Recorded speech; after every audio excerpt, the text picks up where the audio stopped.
Oh, jaringan bermasalah ternyata. Pakai Zoom pun bisa gini. Oke, suara saya kedengaran? Kedengaran Bu. ya? Dengar, Bu, dengar.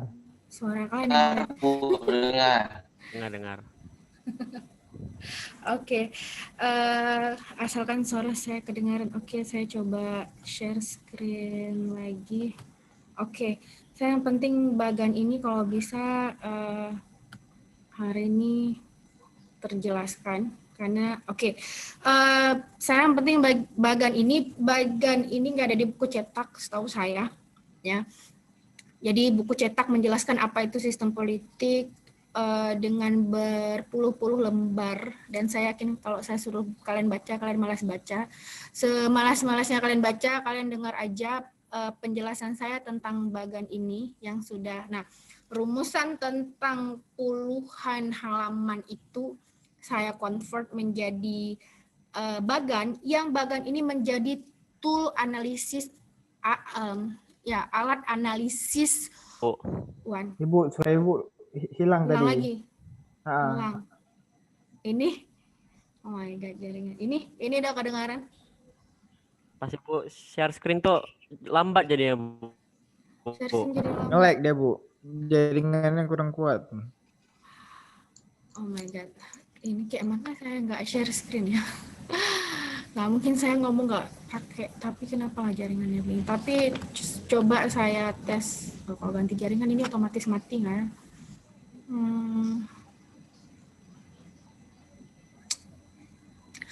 Jadi ini ya nge-lag suaranya ya. Ini masih kah? Masih nge-lag suaranya? Mana jaringan sih?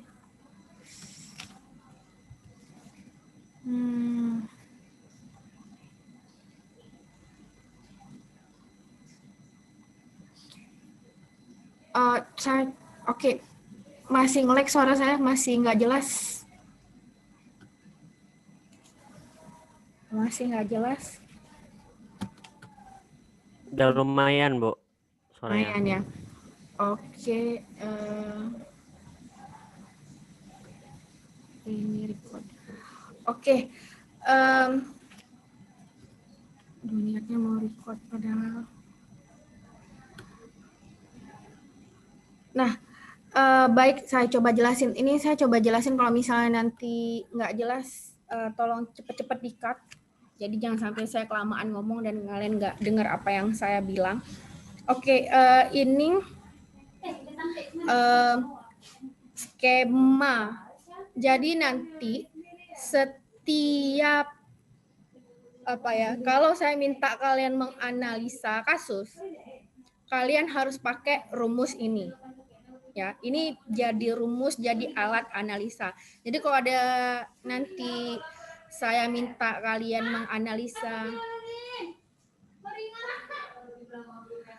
menganalisa kasus, saya minta kalian curhat juga tentang masalah politik tertentu atau masalah pemerintahan tertentu, kalian masukkan permasalahan dan gejala-gejala itu dan curhatan itu dalam skema ini. Contoh misalnya nanti saya minta kalian menganalisa bagaimana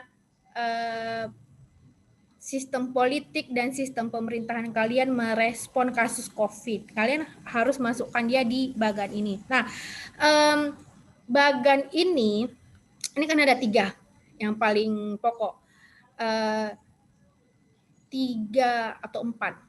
4 yang di tengah inilah yang jadi poros utama dalam yang jadi bagian utama dalam bagan sistem politik. Di sini ada input, kayak ginilah cara sistem politik bekerja.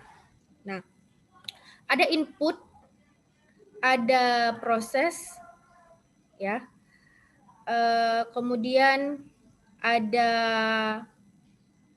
output hasilnya dan ada umpan balik, ya. Nah, ini ada umpan balik.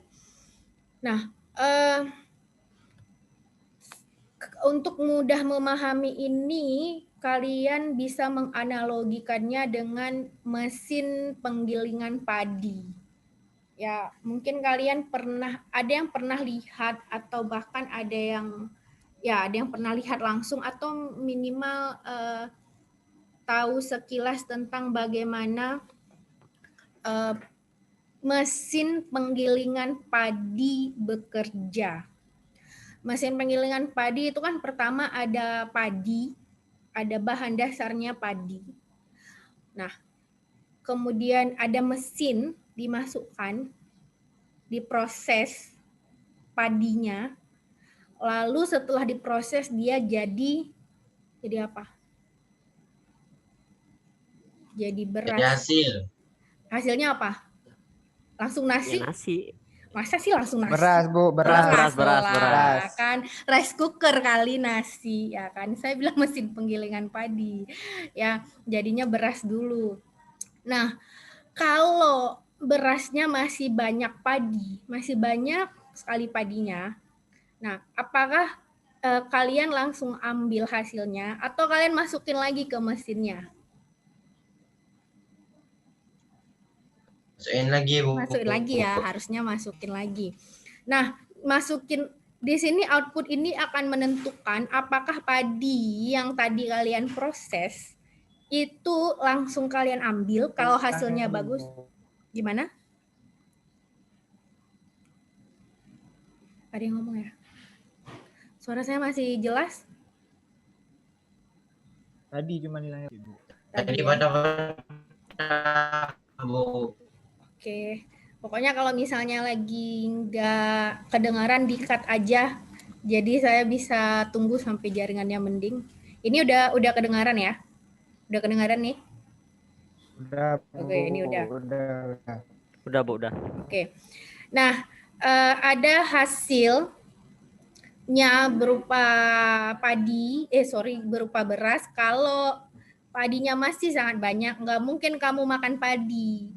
Nah, nggak mungkin. Kamu harus proses ulang di proses umpan balik. Ini dia, makanya jalurnya seperti ini. Kamu harus umpan balikkan dia menjadi padi yang di-input untuk diproses ulang, lalu ada hasil beras. Kita nggak tahu kalau mesinnya bagus, harusnya sih cuma sekali atau paling keras 2 kali lah prosesnya. Tapi kalau mesinnya nggak bagus, bisa jadi kamu harus proses sampai 5 atau bahkan 10 kali dari padi untuk jadi beras. Nah, itu. Cuman yang lebih sialnya lagi kalau oke, jaringannya kayaknya jelek sekali. Coba ganti jaringan deh. Telkomsel, Bu. Enggak, ini wifi sekolah, wifi Unsia, bukan lagi Telkomsel. Iya, Bu. Kenapa ya? Wifi memang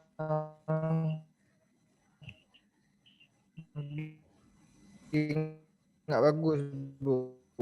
Saya pakai wifi. Kok bisa ya? Tapi karena waktu kemarin Banyak yang pakai kadang. Bisa gitu. Tapi ruang guru enggak sih, kecuali yang SMA Labus. SMA Labus.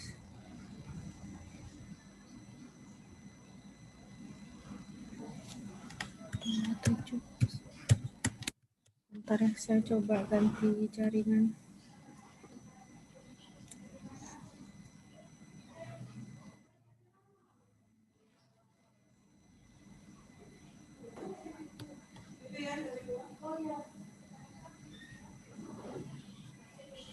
Oke, saya udah ganti jaringan.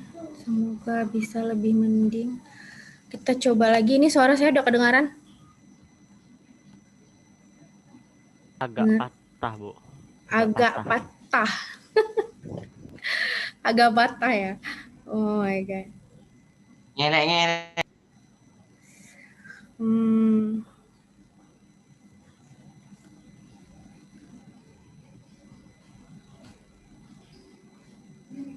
Kenapa jaringan bisa begini?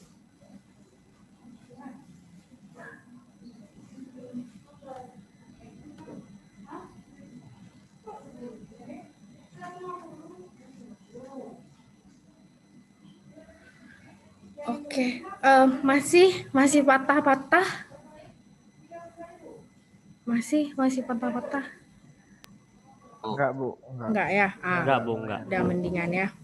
Oke, pakai jaringan dulu. Pokoknya nanti kalau misalnya udah kacau lagi kasih tahu ya biar saya stop. Oke. Saya yang penting bagian ini doang sih, yang slide yang lain enggak dulu enggak apa-apa. Oke. Kita kembali ke ini, ke bagian ini. Nah, ini dengan cara bekerja sistem penggilingan padi kayak tadi, nah gitu juga cara kerja sistem politik sebenarnya. Bedanya input di sini, kalau dalam sistem politik, ini dia. Apa inputnya? Tuntutan, dukungan, kritik, saran, protes. Dan biasanya tuntutan, dukungan, kritik, saran, dan protes ini nggak lain-lain menyangkut yang mana sih yang tadi. Nah, menyangkut yang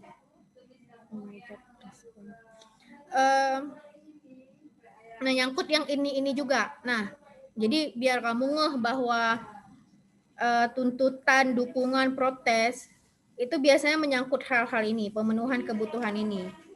Ya, yang ini tempat tinggal, pendidikan, rekreasi. Nah, kamu harus kasih padi menyangkut ini. Nah, biar ada yang diproses. Siapa yang proses? Nah, ini fungsi tuntutan, dukungan, kritik, saran, protes. Karena katanya negara kita adalah negara demokrasi, maka inputnya harusnya dilakukan oleh rakyat. Bisa sih kamu ngarepin pemerintah kamu gini, yuk kita buat sesuatu yang buat rakyat seneng. Tapi kan harus rakyat yang kasih konfirmasi, iya kita seneng tuh dibuat kayak gitu. Nah itu masalahnya. Kalau enggak nanti pemerintah kamu akan merasa, kita udah buat sesuatu yang keren nih untuk rakyat. Kita processing something, kita proses sesuatu, padahal rakyat nggak seneng. Rakyat nggak butuh itu. Makanya kamu yang harus kasih, kalau kamu butuh sesuatu, kamu nuntut. Pemerintah buat sesuatu untuk nunjukin bahwa, iya kita seneng bener tuh, kita perlu itu, kamu buat dukungan. Terus kamu seneng tapi ada yang nggak beresnya. Nah, kamu kasih kritik, misalnya kayak, bener tuh kita perlu itu, tapi jangan gitu dong cara buatnya. Misalnya, kamu bisa kasih kritik, atau kamu juga bisa kasih saran. Gimana kalau misalnya buatnya caranya gini aja, ada saran nih kita. Karena apa? Padinya kalian yang makan. Masalahnya, padi itu kalian yang makan padi ini adalah seluruh rakyat Indonesia. Karena nanti hasil jadi kebijakan publik, outputnya, nih, kebijakan publik ini yang makan adalah seluruh rakyat Indonesia. Nah, kamu juga bisa protes. Kita nggak mau ini, kita mau yang lain. Kita nggak butuh apa yang lagi kalian susun. Contoh misalnya kemarin itu dibuat undang-undang, dia undang-undang tentang keamanan, tapi pemerintah pengen rakyatnya wajib militer, terutama yang cowok. Terus orang kan pada protes, kita nggak mau tuh, apaan pula buat wajib militer misalnya. Kalian nanti tiba-tiba begitu udah gede, udah dewasa, umur 20-an ke atas, disuruh wajib militer. Saya tinggal mandi, oke. Nah, itu kalau nggak seneng protes, jangan nanti udah jadi kebijakan, kalian ngapain buat kebijakan kayak gini, misalnya pemerintahnya gitu. Lah waktu ngasih input, waktu ngasih input, waktu diproses nggak ada yang ngomong, nggak ada yang protes, nggak ada yang kasih kritik, nggak ada yang kasih saran, habis itu ngamuk tiba-tiba. Ya jangan. Ya karena bahkan pemerintah yang moral dan kapasitasnya paling bagus pun dia harus mengkonfirmasi gini, kalian mau beras apa? Kalian mau padinya diproses gimana? Gitu. Nah, itu akan kembali ke rakyat lagi. Karena pemerintahan demokrasi kan ngikutin apa mau rakyat nih. Nah, yang ngeproses ini ya ini. Selama ini kita belajar sistem pemerintahan untuk mengetahui bagaimana ini nih padi ini diproses. Nanti gimana cara kerja legislatif, eksekutif, yudikatif bisa kita eksplor lebih lanjut. Nah, tapi yang harus kamu tahu mereka nih dalam sistem politik kerjanya processing. Processing input yang kamu kasih. Agar apa? Nanti jadi kebijakan. Hasilnya berasnya ini. Jadi undang-undang kesehatan, undang-undang pendidikan, undang-undang fasilitas publik, bahkan anggaran kamu yang 2.000 triliun per tahun itu mau diolah apa aja.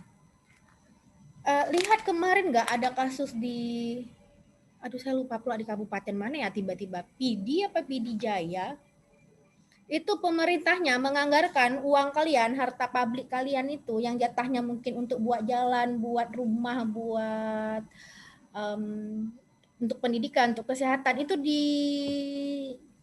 dipakai untuk pengadaan mobil dinas mewah baru. Saya lupa mereknya apa, tapi mungkin bisa satu mobil itu sekitarannya 1 miliaran gitu. Nah, jadi itu padinya itu nanti mau dibuat untuk apa, mau dikasih ke siapa.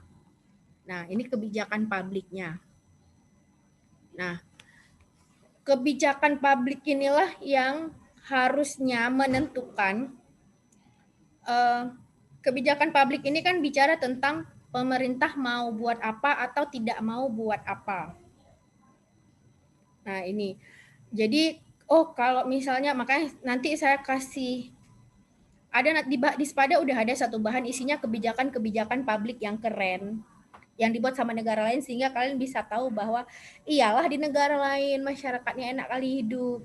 Ternyata pemerintahnya proses padinya keren kali gitu. Bayangkan misalnya ada negara yang sistem pendidikannya berkualitas dan gratis, sistem kesehatannya kualitas dan gratis. Di Kuba dan Venezuela itu dokter yang cari pasien, mereka datang ke rumah, apalagi masa COVID kemarin. Itu kebijakan publiknya gitu. Nah, jadi kebijakan publik ini ya tergantung. Nah, harus kalian tahu, selama ini kalian mungkin cuma berpikir tugas processing ini di pemerintah doang, eksekutif, legislatif, yudikatif. Enggak, input ini padi ini, tuntutan, dukungan, kritik, saran, protes, itu yang masukin rakyat. Jadi rakyat harusnya juga punya peran dalam ngasih input. Jadi di negara yang sistem politiknya bagus, rakyat ini menjalankan fungsi yang sangat baik, pemerintahnya menjalankan fungsi yang sangat baik. Satu aja cacat, sistem politik langsung kacau, langsung nggak bagus. Kamu bayangin yang gini, mesinnya bagus, tapi padi yang dikasih masuk padi busuk misalnya. Kebayang ya? Atau padinya bagus, tapi mesinnya mesin rongsokan. Ya udah, yang lebih sial lagi, padinya padi busuk, mesinnya mesin rongsokan. Itu jangan ngarep ada kebijakan publik yang bagus untuk ngurusin. Kebijakan publik ini kan menentukan kualitas hidup rakyat ya. Kebijakan publik ini kan ngurus tentang bagaimana pemenuhan kebutuhan kalian yang saya sebutin tadi secara umum. Apakah pemerintah kita buat undang-undang yuk untuk buat pendidikan yang bagus untuk rakyat, kita buat undang-undang yang bagus yuk untuk kayak misalnya Venezuela itu mereka pernah membuat kebijakan membuat 60.000 rumah gratis. Jadi pemerintah bangun, alokasikan dana, kemudian karena masyarakatnya masih banyak yang tinggal di tempat-tempat yang sangat kumuh. Lalu mereka buat kebijakan tentang itu. Nah, itu nentuin kualitas hidup kalian dalam keseluruhan. Tapi kan dia nggak bisa langsung jadi hasil bagus begini. Dia input dulu, baru proses. Yang prosesnya ini, yang kasih inputnya ini. Ini adalah yang biasanya ngasih input organisasi masyarakat, serikat pekerja, kelompok penekan, partai politik. Partai politik ini tapi yang partai politik yang didirikan rakyat ya. Dan ada media massa. Nah, ini akan ngasih input. Kalaulah nanti misalnya outputnya jelek, berasnya jelek, ya kamu processing ulang. Jangan kayak selama ini makan beras busuk, makan beras jelek. Saya ya mungkin dari sejak inputnya juga nggak ini. Rakyat kayak yang gini, ya udahlah pemerintah suka hati aja lah gitu. Nanti dikasihlah beras-beras busuk, lalu marah, sedih, stres, hidup nggak bahagia. Ya udah akhirnya terima aja keadaan apa adanya. 2.000 triliun biarlah dipakai sama pemerintah suka-suka mereka. Nah, ini. Nah, tuntutan dan dukungan, kritik, saran, protes ini kan bisa di-convert dalam berbagai bentuk partisipasi politik. Nah, ini contoh-contoh. Bisa ada banyak lain, ya ini menurut pakar-pakar tertentu. Juga nanti saya kasih nampak yang ini. Suara saya masih jelas kan? Ini pada dengar kan? Masih jelas nggak? Masih, Bu, Masih ya, oke. Nah, ini ada bentuk-bentuk partisipasi politik. Nah, ada voting. Voting ini sama kayak pemilu. Ada diskusi politik. Nah, makanya saya kasih bayangan bahwa bahkan kita ngomong tentang politik sekarang, itu juga aktivitas politik. Nah, makanya politik itu lebih luas dari politik praktis yang tentang pemilu, partai politik, pemerintahan. Nah, ada yang kegiatan kampanye, tapi kegiatan kampanye di sini bukan kampanye waktu pemilu. Misalnya contoh, ada organisasi masyarakat yang ingin mengkampanyekan tentang kesejahteraan ekonomi. Kampanye ini kan artinya menyebarkan ide. Nah, tapi kan kita memaknai kampanye biasanya cuma untuk pemilu doang. Itu kecil. Saya juga bisa jadi lagi campaign nih tentang misalnya tentang bagaimana menjadi masyarakat yang punya kesadaran politik yang baik. Nah, ada juga yang membentuk dan bergabung dalam kelompok kepentingan. Kamu join grup. Kemudian ada komunikasi individual atau kelompok, dengan pejabat politik. Hearing. Nah, biasanya ada tuh contoh di satu masa pernah ada, sebelum saya kasih nampak, karena anak lab school juga pernah melakukan bentuk partisipasi politik yang komunikasi individual dengan pejabat publik. Kemudian ada pengajuan petisi.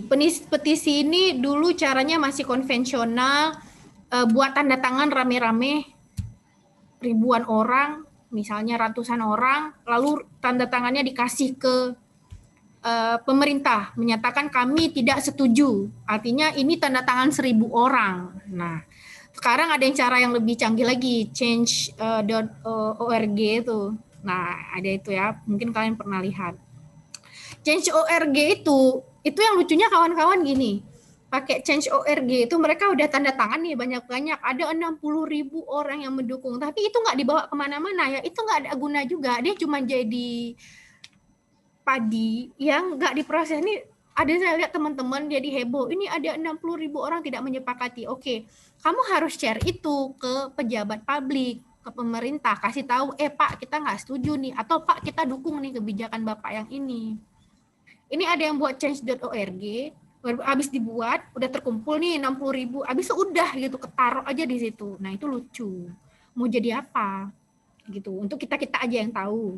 Nah, untuk pengajuan petisi. Kemudian ada yang demonstrasi, ada yang konfrontasi, ada yang mogok kerja, mogok makan. Nah, ada yang bentuknya vandal. Vandal ini melakukan tindak kekerasan, ya. Nah, di masyarakat tertentu tentu tindakan-tindakan ini dikasih nilai baik, ada yang buruk. Tapi bagi sistem politik, bentuk partisipasi ini adalah apakah dia bisa menjadi input agar mau diproses dan memberikan hasil yang bagus.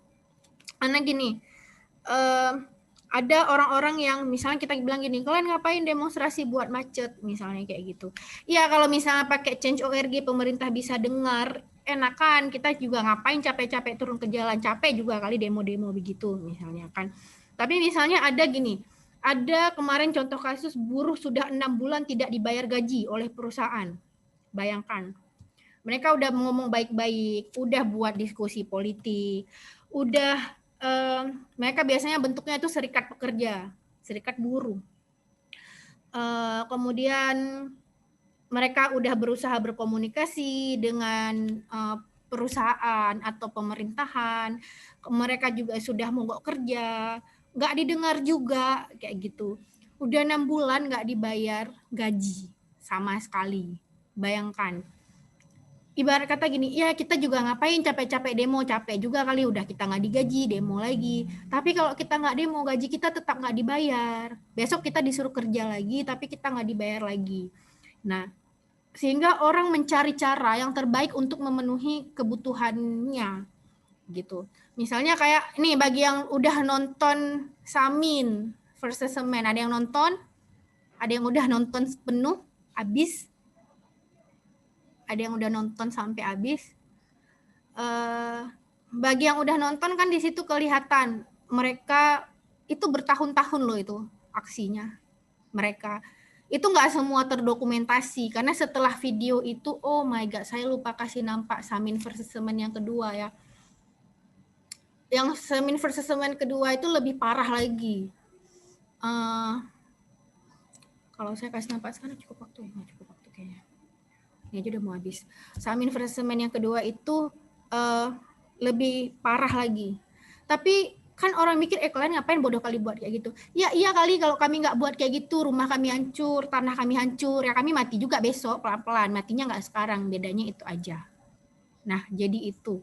Siapa juga yang mau capek-capek begini, yang mau melakukan aksi bertahun-tahun kayak gitu. Tapi ya saya hari ini nggak mati, anak saya besok nggak punya rumah, nggak punya tanah. Nah, misalnya begitu. Itu yang Samin versus Semen.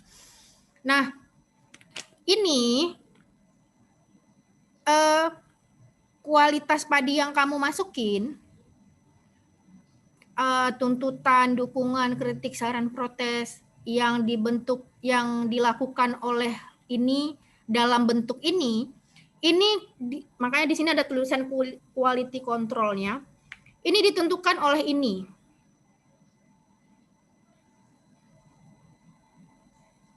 Oke, ditentukan oleh ini.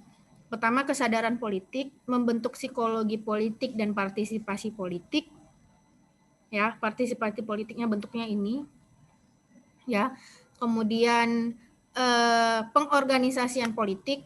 Ya kali ada orang banyak berpartisipasi, tapi yang satu demo di sana, satu demo di sini pecah-pecah, nggak terorganisir.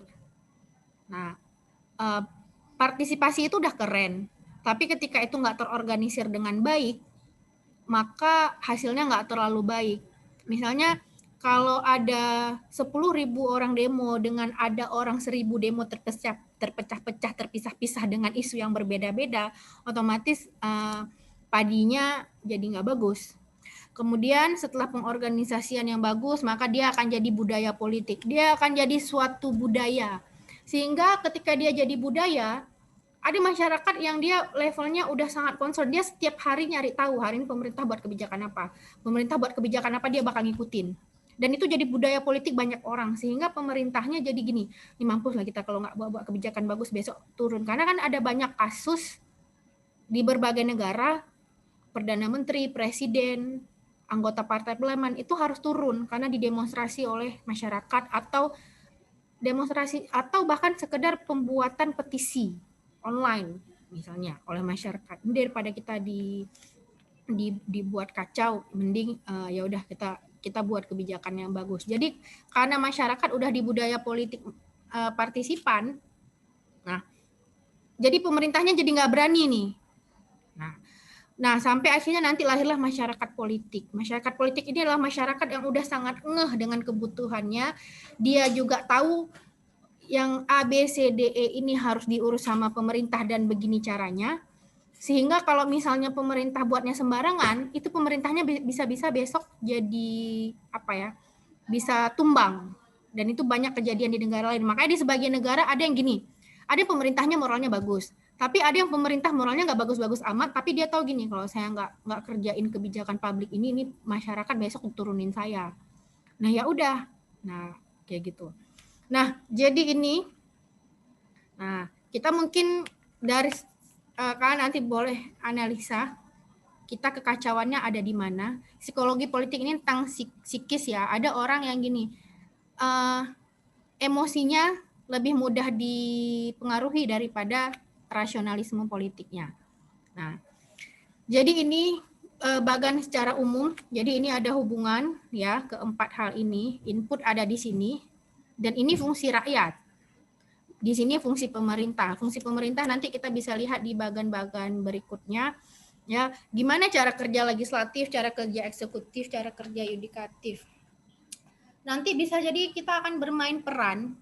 Saya akan coba lewat daring. Biasanya kalau lewat langsung saya bermain peran langsung. Nanti saya kasih kelompok A jadi legislatif, kelompok B jadi eksekutif, kelompok C jadi yudikatif, ya.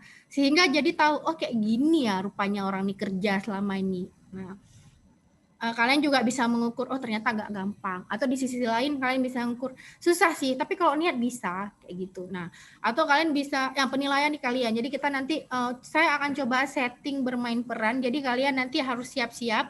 Bagi yang biasa malu-malu tidak banyak bicara, sudah mulai bisa speak up, ya. Karena ini dipengaruhi oleh dua keterampilan. Satu keterampilan menganalisa, jadi pemerintah harus punya. Nah nanti ada jadi legislatif, jadi eksekutif, jadi yudikatif, ada yang jadi rakyat. Berarti ada 4 kelompok nanti. Rakyat nanti ada terbelah, ada yang jadi media massa, ada yang jadi salah satu kelompok ini. Kalian bayangkan kalian akan punya daring. Nanti presentasinya di Zoom gini juga. Nanti saya minta legislatif silahkan sampaikan kebijakan yang dibuat, eksekutif silahkan menceritakan bagaimana cara mengerjakan kebijakan itu, dan si yudikatif nanti kita lihat dia nggak ada kebijakan-kebijakan yang salah. Nah, nanti legislatif, eksekutif buat kebijakan yang salah, yudikatif nggak ngeh, ya udah biar salah aja terus. Rakyat juga gimana dia akan memberikan fungsi input, atau kalau misalnya pemerintahnya buat kebijakan, dia bakal ngasih input dan umpan balik kayak apa. Nah, itu nanti akan ada fungsinya. Jadi nanti kelihatan bahwa oke, gini loh cara bekerja sistem politik dan sistem pemerintahan. Di mana posisi rakyat, di mana posisi pemerintahan, apa fungsinya. Kita akan coba lewat daring karena kita masih bisa presentasi lewat Zoom. Nah, ini yang akan nanti nentukan. Ini kan nanti keseluruhan quality control ini ada 3 tingkatan.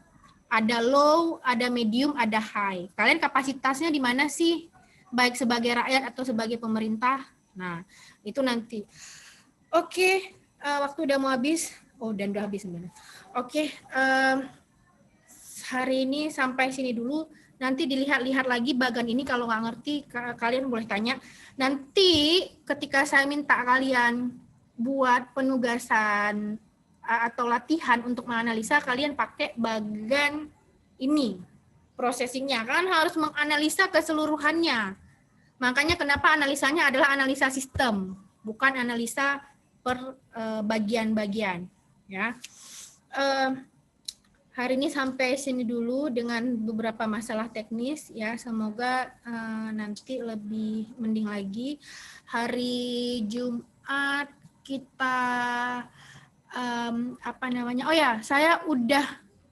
Hari Jumat nanti ada 2, ada latihan, tapi latihannya kalian lihat sendiri di Spada, kalian udah bisa lihat juga, saya udah buat latihannya, tapi hari Jumat nanti saya akan kasih materi, berarti latihannya kamu kerjakan kapan kamu sempat setelah materi, ya gitu.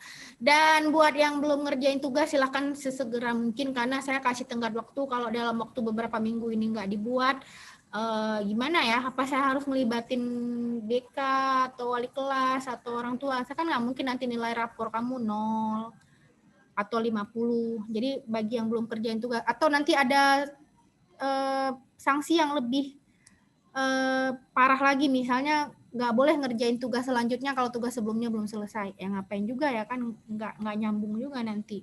Jadi itu mending daripada ada pemberlakuan sanksi-sanksi begitu, jadi dengan penuh kesadaran demi kebaikan kalian sendiri, biar ya kalian punya kapasitas yang lebih baik sebagai warga negara ataupun sebagai orang yang nanti bekerja di ranah sosial dan politik.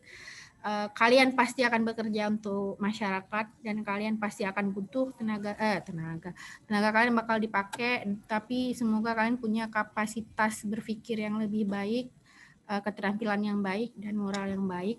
Jadi itu sampai di sini dulu untuk hari ini. Mohon maaf atas segala kekurangan. Yang belum absen silahkan absen, saya mau buat laporan bulanan. Saya akhiri. Assalamualaikum warahmatullahi wabarakatuh. Waalaikumsalam warahmatullahi wabarakatuh. Wabarakatuh.